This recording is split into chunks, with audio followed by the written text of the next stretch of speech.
Welcome to Unapologetically You, an authentic journey to healing. The podcast where we dive deep into the raw, real, and transformative process of embracing your true self. I'm Jennie. And I'm Ashley. Join us as we share stories, insights, and practical wisdom to help you heal, grow, and live unapologetically. Whether you're on your own healing journey or simply seeking inspiration, this space is all about embracing authenticity without fear or shame. It's time to make a move from your relationship to a relation shift. So we're back. Okay, we're back. Here we are. What on show this rainy, numbers? dreary day. This one is on, we thought, and I don't know where this one came from, if we were out drinking and we thought, that's the next show. Well, you did tell me last weekend, you're like, you have some shit. Sounds like something I'd say. I mean, you probably don't remember that, but you looked at me and said, you have some shit. And I don't even remember what I was doing. I don't either. Why I would have said that. But you been said it about 3 times. Listen, a friend is not worth having if they can't be honest This with is you. true. 100%. I'm not sure what shit we got into, what your level of fuckery was that night that I would have said that. Do you want to know what was really, because we went out, we had a great time, and we were posting videos, all the stuff that we normally do, and someone came up to me, maybe it was 2 days later, and they're like, I don't know why you do that. I don't know why you post videos. You should take them down. Why? You're not. And I'm like, why do you feel like I need to take that down? Why do you feel like, what offended you so greatly about me dancing, what I was wearing, that you feel it's necessary to come to me and say, oh, you should take that down? But the video that you had posted, I'm just going to make clear for anyone that hasn't seen it. Yeah. So the video that was posted was, I felt, even listening it back the next day, that it was an inspiration to people. It was really about trusting God's timing. So I don't know what in that video. Our dancing one, and in that moment, and I remember, I do. And she's like, you're not 20, you're 42. You shouldn't be up there doing that. And I'm like, in your story, first of all, Yeah. that wasn't even on like our Unapologetically You page. And I don't give a shit if it was. No, but that was a night out, having fun. That had nothing to do with business or work or anything. If I wanted to jump up on that ledge in my goddamn underwear and sing Pink Pony Club, I was going to do it, because that's the whole point. I am unapologetic about what I do. We were having fun. I didn't care who was there, what was going on. And here's the thing, like, I enjoyed myself. That's all that matters. It's perfect, I feel like, for today and for our topic and me thinking about all this week, self-sabotage, because how many people, so see what you're saying? You're like, I don't care. Like, I was having fun. Yeah. You were being really embracing your true self. I really was. Authenticity. So how many people, though, self-sabotage because they're afraid of judgment? Yes. So they're not going to embrace their joy or their fun because do now what they want. They're afraid of somebody judging them. What are they going to think? I'm guilty of this. Oh, me too. And I'm guilty of this. How many times you take a picture, you take a selfie with your friends, and all my friends do it too. Let me see the picture. Let me make sure. Oh, don't post that. Jennie. That looks terrible. The picture getting out of the Uber with the lollipop that I had. Wait, what? Hey, where was I? What picture getting out of the Uber with the lollipop? Where did you get a lollipop? The Uber driver had a basket of lollipops in the back of his car. You don't remember? I do now. The dum-dums. Were they dum-dums? What do you do? Freaking get them from the bank? You know? Even though the bank still gives them. Dum-dums. I woke up that morning and my dum-dum was on my dresser still, like half eaten. I must have come in and been like, whoop. Off to bed. But yeah, so so we had an Uber that dropped me off first, then dropped you off, and you sent me a picture, and I get out of the Uber and I have my lollipop. But what did I send you a picture of? Me, I'm waving bye to you, getting out of the. Stop it! Yeah. I don't remember this. What was wrong with me? How can I? So bad.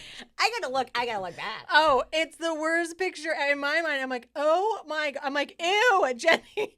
Just the way I was standing. I mean, it was not my best picture and pose, but I was just, it was that funny, right? Yeah. It was oh my God, to it was remember. so That was funny. We had so much fun. We danced our faces off Oh last week. my gosh. But it was that. I was like, I'm thinking, oh my God, I hope she doesn't pose that. I would never. And that, right. yeah, no. And that's like friend code. Like that's enough. Jenny, what the oh no. fuck is that? It's not better. It's better. It's like a goddamn floral Christmas tree in there. What it's is my that? It's my magic potion. What magic is Saturday potion. You got to start warning me about the shit you're putting in cups. Listen, if you wake up itching tomorrow, if it's in that spot, though, I'm not responsible. If it's all over the ball, then you know. Then you know it's the shit I've been drinking.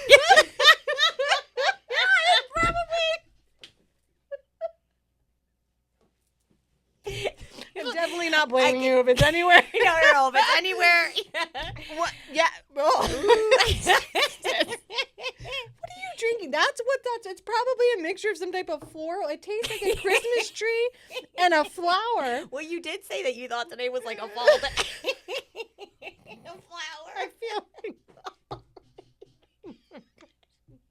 I need to know where you start getting your drinks from. All right, so. Okay. Self-sabotage. Yeah, you're sabotaging me with you. How do you feel that you self-sabotage in your own life? I think I still have a lot of negative self-talk. And so I think because of that negative self-talk or the things that I say to myself, it stops me from doing things or trying things because I'm telling myself something negative, like you're not good enough, or, you know, if it's dating, well, you don't have any business dating that person, or, you know, thinking that I can, in my career-wise, try something new. It's like, well, you're not smart enough to do that. So I think I self-sabotage in that way. And then in the other way, I think in relationships, it's the trust issue. So if a red flag pops up, or even if it's going too well, it's like a trigger, right? So I immediately pull back. So if something's going good, yeah, I think a lot of people self-sabotage that way. Yeah. Fear Absolutely. of repeating. Something seems too familiar. You're like, oh, I'm not going there. That has to be. Again, you tell yourself a negative thing to it to make you stop. Fear of failure. And I feel like fear of, even in a relationship, sometimes fear of, for me, I'm talking fear of really opening up to somebody. Like a response. Really how they're gonna, allowing yourself to be vulnerable with someone. To me, I guess that's what I struggle Fear of judgment, which is what we just started talking about. It is literally the fear of judgment of what am I going to say, or do you not like how I look, or am I not doing something the correct way? And in your eyes of what you think is correct, if I'm not meeting that standard, I have to hurry up and either not do it or shut it down. For me, I feel like afraid of getting hurt. Oh, yeah, afraid of that pain. The pain, the fear of getting hurt. Yes. You've been through relationships that have ended and breakups. I hate to say this, but sometimes you think, well, this is going to end too. And I think that's where the fear comes in. Everything ends. And then, you're afraid to be more vulnerable. Or if you do start to have these strong feelings for someone, to me, I don't know, that can be scary. Well, even though we know we've come out of it, it's still, we tend to remember and ingrain in ourselves all the negative, all the pain, all the things that have happened throughout our lives. That becomes the most memorable thing. Mm-hmm. So I don't ever want to feel that way again. Even though I knew I came out of it, even though it was like, okay, it was just a period of time that didn't last, I don't ever want to experience again. Right. I also think it's a self-limiting belief, a self-sabotage, because then how many people keep themselves from having healthy, beautiful relationships? Yeah. Because they're afraid of getting hurt. Yeah. They're afraid of being rejected. Yeah. Well, or they have them, but they're not allowing themselves to be vulnerable in them. Right. I don't think start talking to somebody that I feel like I like, or it's getting, this could possibly be a relationship for me. It's like, oh, no. But I might lose everything that I just built up over here and all the healing that I done, am I letting that go? Let me get rid. Nope, done. Are you afraid of losing yourself? Do you think that's more of what it is? So. Then you're afraid of losing yourself and like what you're saying, your peace. And yeah, like I've just put together over the last year and a half, I've just put together this new life and this new person. I don't want to. Now I can't say. Maybe it is this. Maybe I'm allergic to it. Oh no. I don't want that to go away. So it's like choosing that over a possibility of something that could be really great. So it's almost like I come up with reasons why something isn't going to work. Or is there a limiting belief that you're believing you can't have both? Yeah. Because, right, let's say this. I truly believe in my heart, the right person will support you in your growth. The right person is gonna, I feel like, be your biggest advocate. And belief is I can't have both. Yeah. Yeah. And I don't like self-sabotage to keep things just the way they are. But almost self-sabotage then yourself, right? Like yourself, what you, Yeah. I think, oh, did I fuck that up? Yes, I did. Yes, I did. Because, it's so confusing because we've talked about intuition and we've talked about standards and we've talked about boundaries.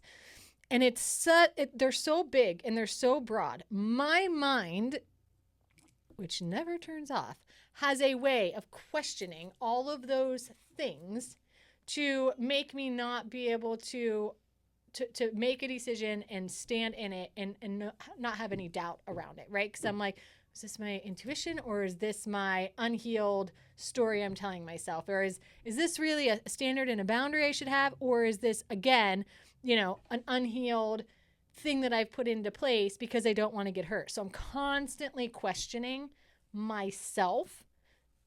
So it sabotages the possibility of new things coming into my life. Right, not really trusting within yourself. Maybe that's it. I do not. There's a good book here called Trust. Yeah. Maybe that's the thing, is self-sabotage is a distrust you have within yourself still. Well, absolutely, because that's that limiting belief and that's that self-sabotage of telling yourself, like, I'm not good enough. Or holding yourself back. Yeah. A lot of pageants. And the last couple that I did. Yeah, and which is so weird. My mom. About you. I never knew that about you. Look what I just learned. Oh, I was Queen of Cambridge. Wow. I was what was that? Miss Teen Cambridge, whatever it was. I was because that's a dedication. I had a crown. Yeah. But the last two I was in, I didn't win, and so instead of me being like, oh, it just wasn't my pageant, right? Like I immediately started, well, you're not good enough. You shouldn't be doing this. You're not at that level. This was great in high school, and it was great here in Erie, but this is not, you're not at that level, so stop. So I stopped. I have no idea had I kept trying or I could have, what that would have turned into. I just quit doing it because the story I was telling myself was the reason why I lost is I was not good enough to be doing it. Somebody else is better than you or has more than you, or that's another way of self-sabotaging, because then that is going to hold you back thinking, well, I'm not good enough. Well, and I just got my mom. It's making me think when you said about the pageants, the different girl. Yeah. And when I was telling myself then, and then my mom sent me some pictures from one of the I did Venus, the Venus swimwear competition that year. I remember that day. I remember thinking, and I got second runner-up in that. Wow. But I remember thinking, I'm not good enough. I shouldn't be in this. My boobs aren't big enough, and I'm not skinny enough. And my hair around. Yeah.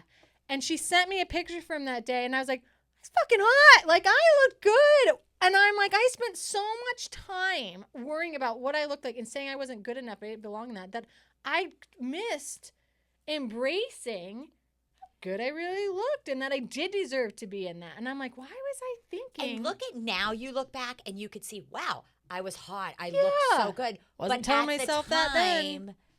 At the time, you didn't see that in yourself. And I think that's, even this time in our life, 10 years from now, we'll look back and we'll think, wow, like, why didn't I embrace like who I truly was or do the thing I wanted to do?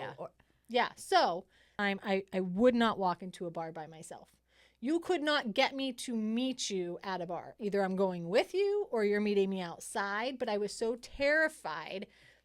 Now I know no one gives a shit when I walk into a bar. But in my mind, it was, I'm going to walk into a bar, everybody's going to look, and they're going to pick out all the things that are wrong with me. So for me, I would never do that. I would never put myself in a position in public to just have fun and not care if someone just was be sitting joyful, there. right? Yeah.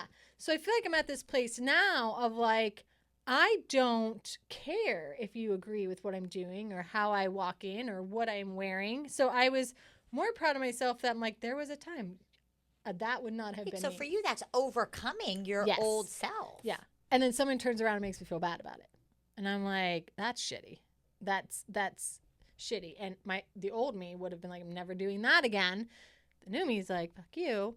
Right. I'll do it again next weekend. Yeah. And, absolutely. And you're a grown-ass woman. You can do what you want. It really is. But it's our own shit. Because I've done that before. And I'm more aware of it now. And I keep catching myself when I'm making a judgmental comment of like, why is that person doing that?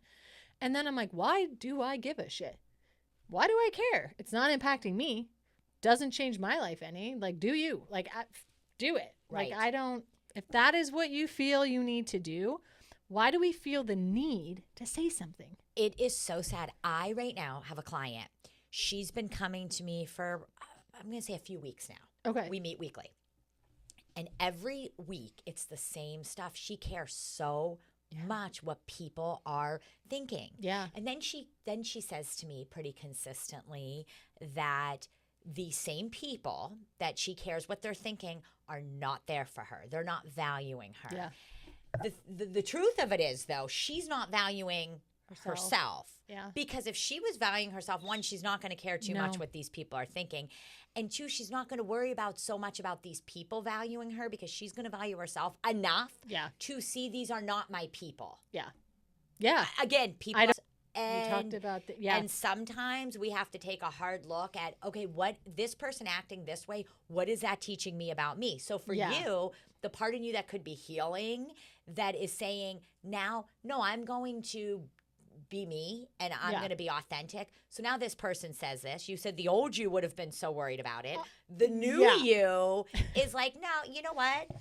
Okay, that's you, but I'm going to do what I feel. Yeah. So again, I think that is such a sign of your growth. Yeah. And that you're healing that part of yourself. Well, and I don't think people, and this is the if part it's not that isn't affecting you. It's so sad. This woman is affected by everything these people are doing. And she's been coming in and I see her value and I see her worth, and I just would wish she would be able to see it, because sometimes we don't see our own worth and our own value, and then we self-sabotage by the people we allow in our life. Because we're are not allowing the people that are believe. treating us the way that we deserve to be treated. Yeah.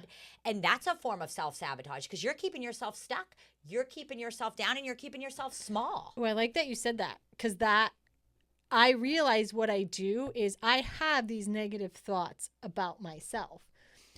I have kept people around me that reinforce those thoughts so that I can be like, I'm right. Yep. Because it's now comfortable. It's now what I know. And if somebody's coming into my life now saying the opposite of that, well, you must be lying. And that can't be true. And you're full of shit. Now you're not trusting it. You're not trusting the voice of someone telling you all the good things about you and how beautiful you are, because you're used to keeping those people around, and maybe something from childhood, that voice that tells you I'm not enough. You're not good enough. Opposed to I have worth. This is what I deserve. Yeah. Well, Marianne Williamson has a quote: most people are not afraid of failure. Most people are afraid of soaring beyond measure.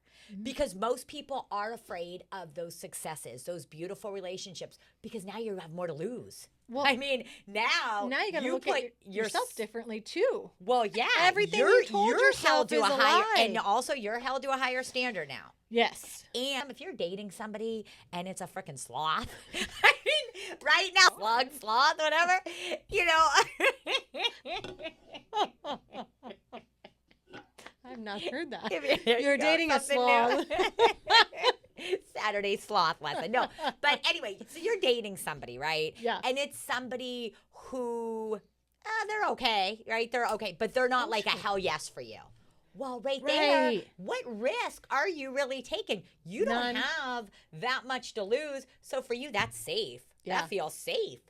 But what about people do that every day, all the time. They stay in things that make them safe because it's not a big risk of the losing or the failure. Well, what about the one with dating that you think is way above you and all of these things, and they reject you? How do you not then just say, okay, I'm obviously not good enough for that. I must stick with the sloth. Okay, that is acceptable. Let's back up. Of course they're going to reject you. You are going to reject somebody that is putting themselves down here for you, right? So that person is also your mirror, because now you're thinking, okay, I'm not good enough for this person. So now your actions are not good enough, right? Now what I'm saying is that's a self-fulfilling prophecy. Yeah. So again, I think that those people are also your mirror to say, okay, where do I need to work on with my worth and the feeling enough? Because if you are not feeling enough to this person, you are going to give out that energy of being beneath them. Yeah, and being desperate. Being desperate. So think about men you have met that are acting beneath you and being desperate. Acting slothy. Acting slothy. Yeah. At the end of the day, you're them. Not choosing them. And you need to feel. It makes me feel good that they feel like that. It's an ego boost for you. But it's not. You're not falling in love with somebody that is feeling that they're beneath you. No.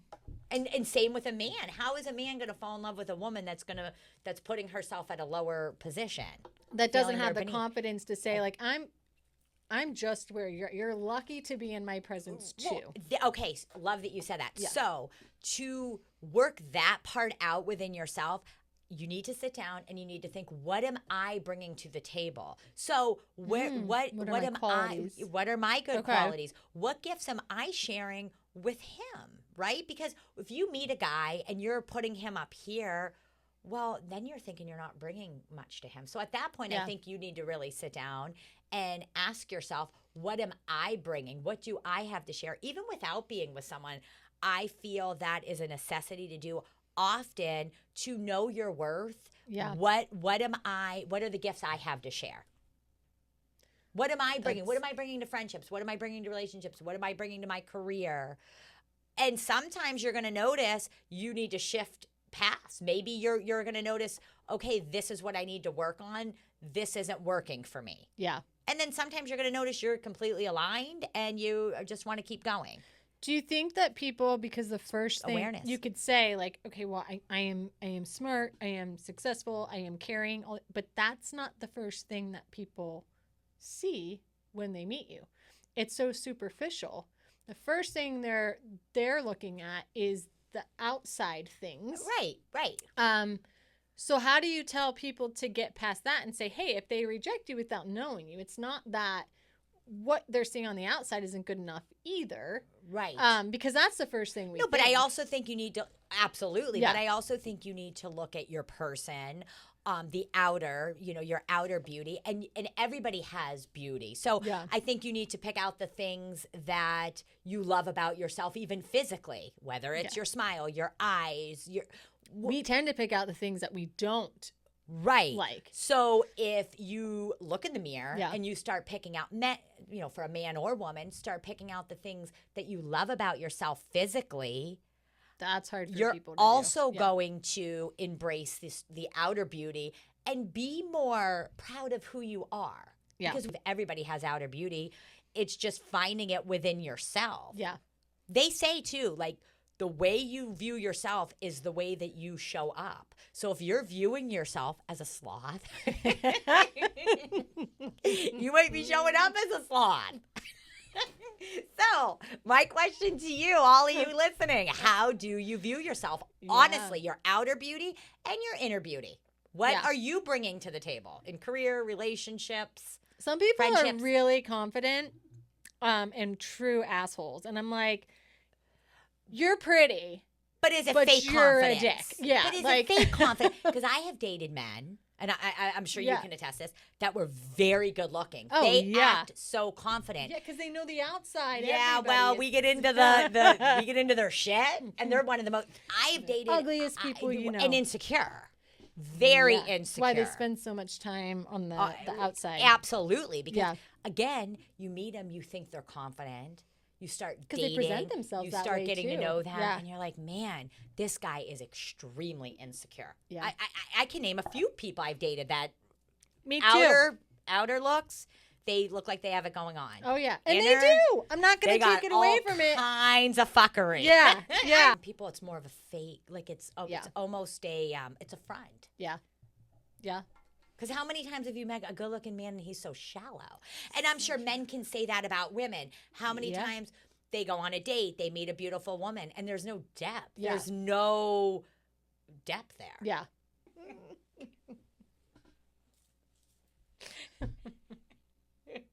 Yeah, because they're real confident, and then they change their name on a dating app. Oh. That's right.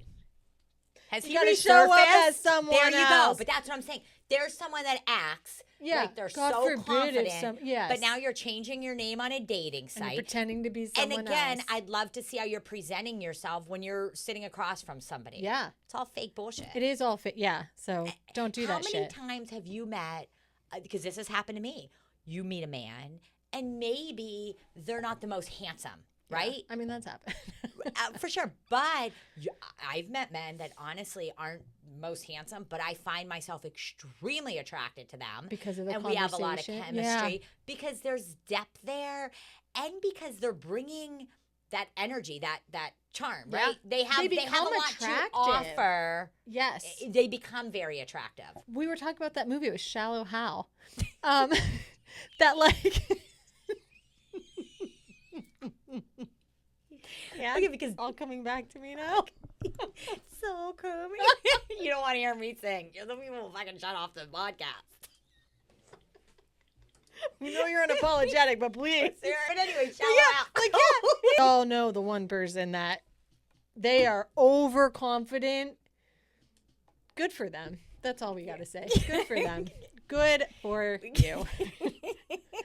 Anyhow, Shallow Hal, he dates this woman that outside appearance everybody else rejects, but he is made to, I think it's Tony Robbins is in that movie, and makes him see the inner, because he's very shallow. That's right. Yeah, he's very and it's shallow. Ben Stiller.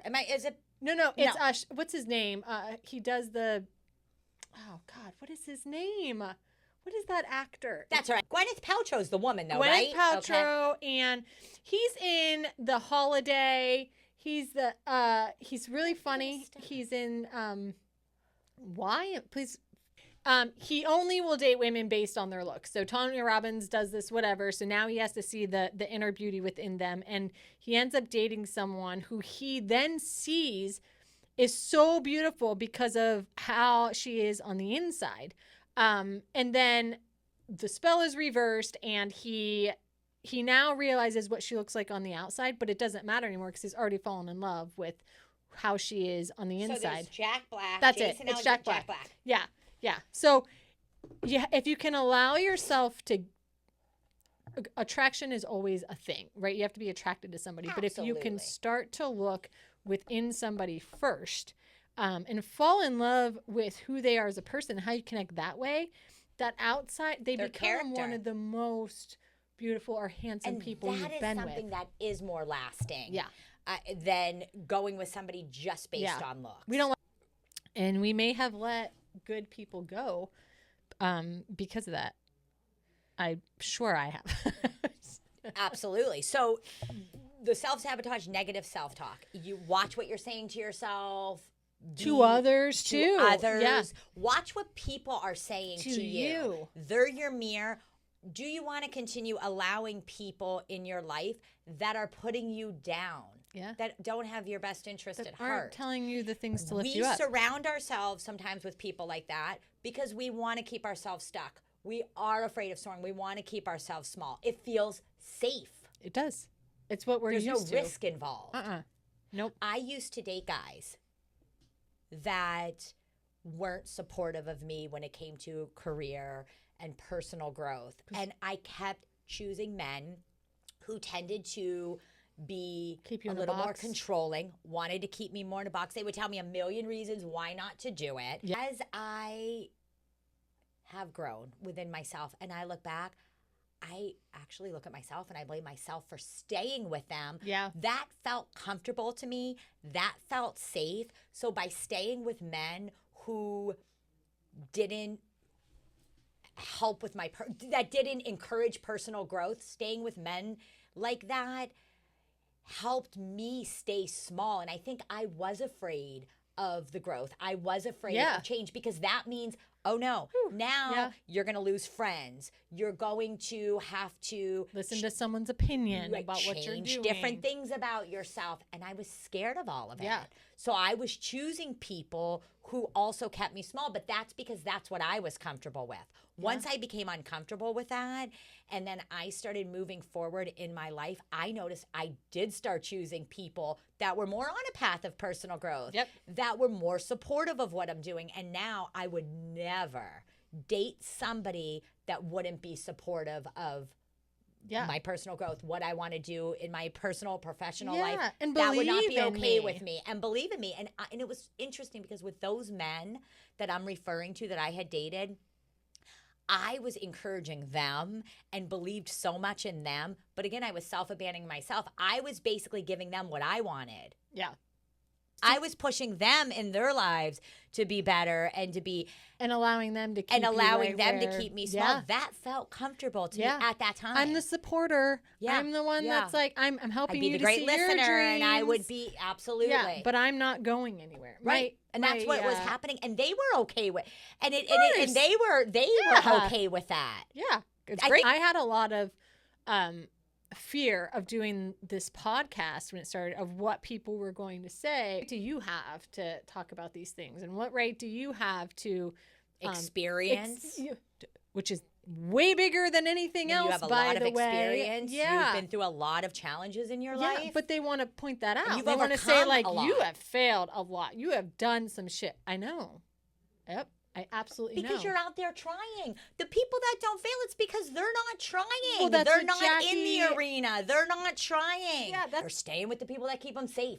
They're doing the things that keep them safe. Yeah. You know why? Then they don't have to worry about failure. Yeah. They don't have to worry about rejection. They don't have to worry about any of it, because they're not out there trying. No, they're not out there putting themselves out there. They're not showing up in a way where they're putting themselves out there. Jackie always says to me, why do you listen to people who are doing nothing at all? Right. Who are these people? Yeah. I And mean, of course truly, they're what going are to judge these people you. doing? Yeah. Are they playing big? Just doing what works, and the same thing. And it's like, how so maybe dare you make them grow? Uncomfortable. Well, how dare you grow? And it's that same thing, like, how dare you do that? What do you, like, why do you think you have the right to dress that way, act that way, say those things? Because I fucking do. Uncomfortable, because these are parts of themselves that they haven't seen yet. These are parts of themselves that are suppressed. Or they wish they had. They wish, or these parts are just so suppressed that they haven't even looked at these parts of themselves. So when they see you, you're triggering it. You're uncomfortable to them because you have already embraced these parts of yourself. Do you ever realize they love you to death when you fail? They're in an instant or in a bad when you spot. have they are there. Those are the people that are there for you most when you're failing, or when you're hurt, or when things are going bad. But they're the first ones to turn their back and judge you when things are going great. And you got to wonder, like, why? Why is it you can support me within themselves? Yeah. It's suppressed stuff within themselves. It has nothing to do with you. Yeah. Which is hard for us to understand. Hard, but it's something that you have to understand. If not, you are going to be under people's judgment the rest of your life. Yeah. And it starts, we do this to kids, and we do this, like, this happens a lot with my teens, and I have two older kids, 17 and 19. And they're, your family are the ones that give you the most judgment in their opinion all the time. And they have the habits of picking out everything that could go wrong, or has gone wrong, or does go wrong. But I see my own kids, I'm like, I must have done something right, because they're like, I'm doing it anyways.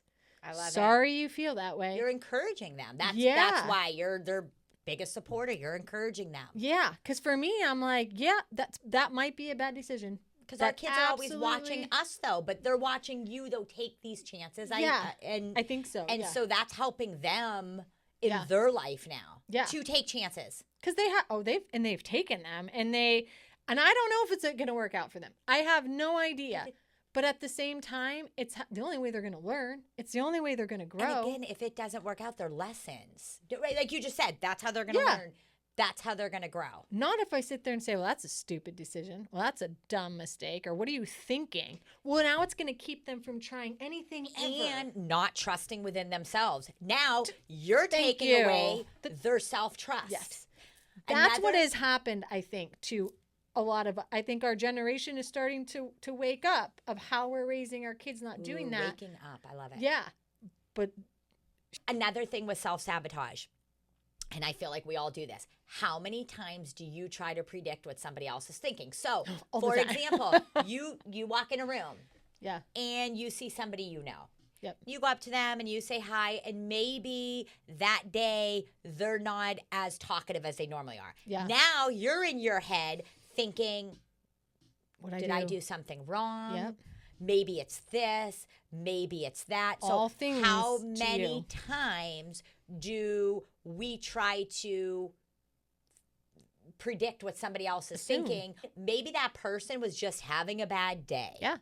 It has nothing to do with you. Has nothing to do with you. There's a book called... That's another form of self-sabotage. Oh, yeah. Projecting. Stop doing that. Stop Yeah. trying to predict what you think other people are thinking. There's a book called 4 Agreements. Love it. Yeah. So there's the one agreement there is be curious, not judgmental.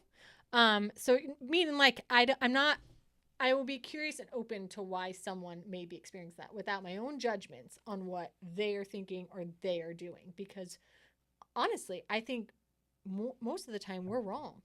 We are wrong about you're projecting your insecurities on that other person. Like I thought I couldn't ever walk into a bar or a restaurant or anything on my own because everybody's looking at me.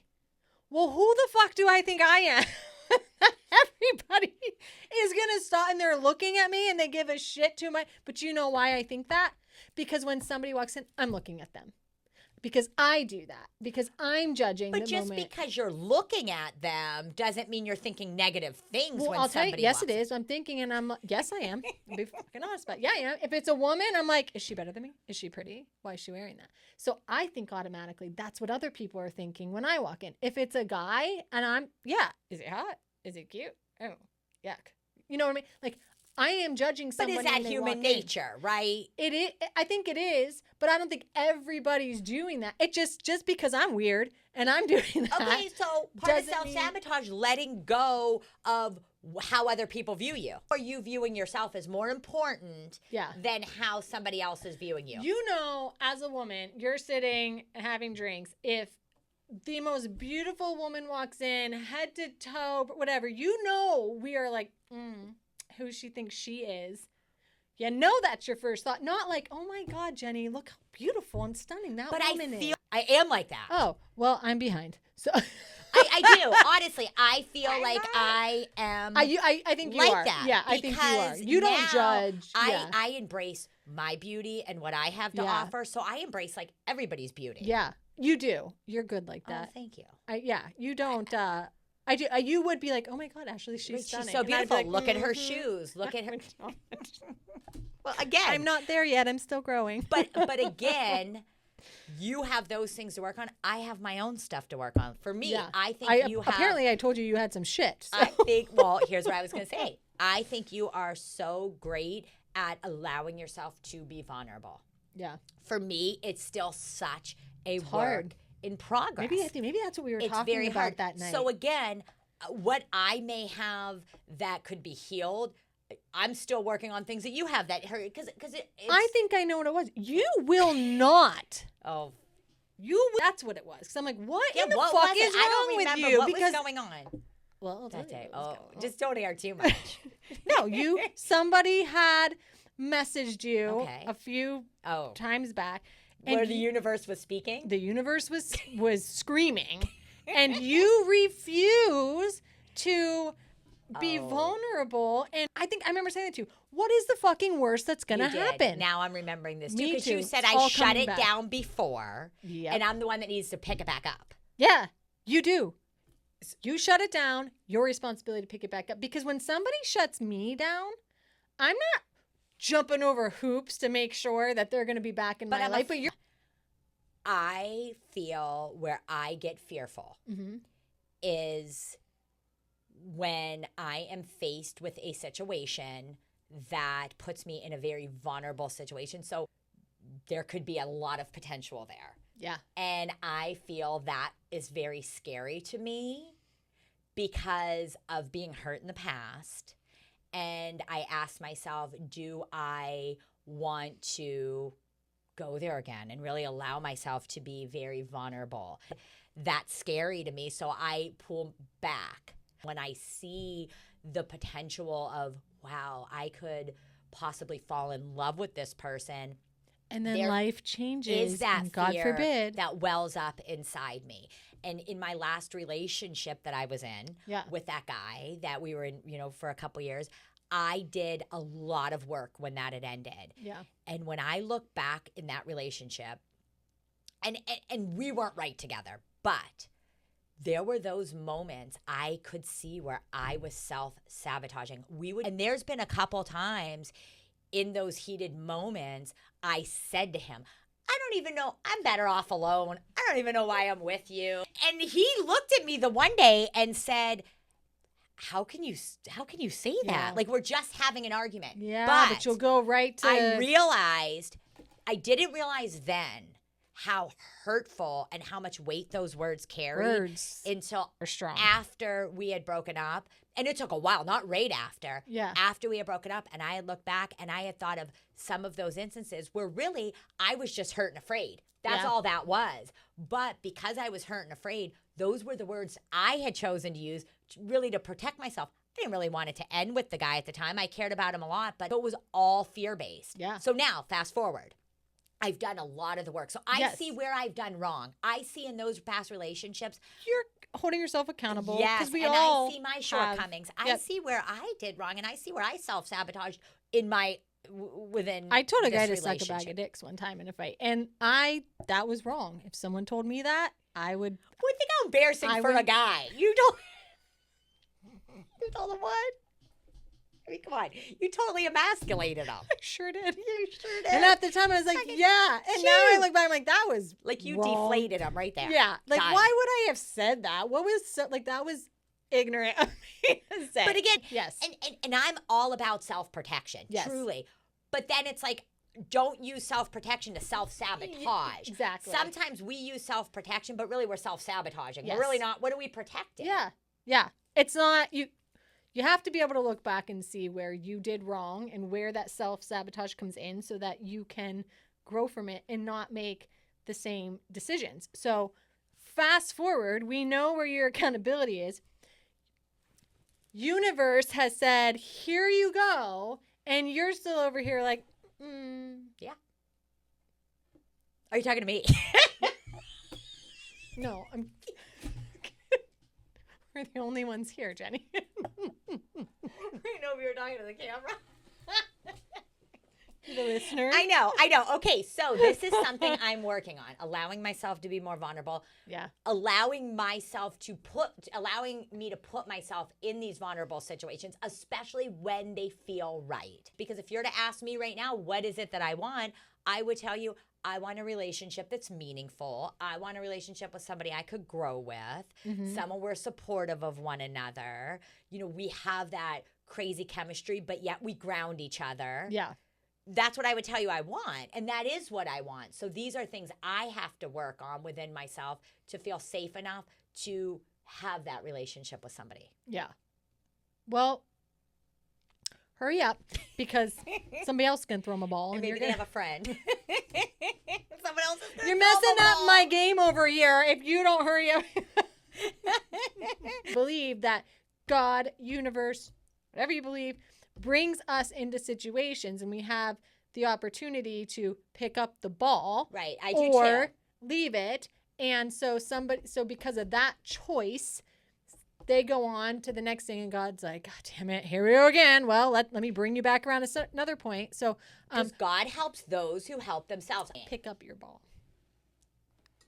or God's not giving it to you again. You don't get to play anymore. Get out of the sandbox. Yeah. That's your lesson for today. Pick up your fucking ball. Or get out of the sandbox. You're either playing or you're not. But I love that. Yeah. That is I love it. We all, like, so yours is fear of vulnerability. Mine is fear of rejection. Because there are sometimes I want to just say to someone, like, the fuck? Like, I know what you're, like, why are you doing that? Like, I want to say exactly how I feel, or be able to call someone out, or say, like, I feel like you're doing this and it's really frustrating me. And this was my problem in my last relationship too. I'm so afraid of whether it's the rejection or the response is, that I just don't say anything. Yet I'm preaching to the world, stand up for yourself, say what you think, say whatever. It's my biggest fear to do that, because I don't want to hear. Well, what do they say? Sometimes we teach what we need to learn. Oh, that is so true. Mm-hmm. Yes. Well, that sums that up. So self-sabotage, to wrap it up. Yeah. Let go of the perfectionism. Yeah. Let go of other people's judgments. Mm-hmm. Be curious, not judgmental. Be curious. Don't guess what other people are thinking. You don't know what other people are thinking. Just like people don't know what we're thinking. Yeah. That's another thing. Don't wait and think people know what you're thinking. Communicate. Yeah. Tell them. Yeah.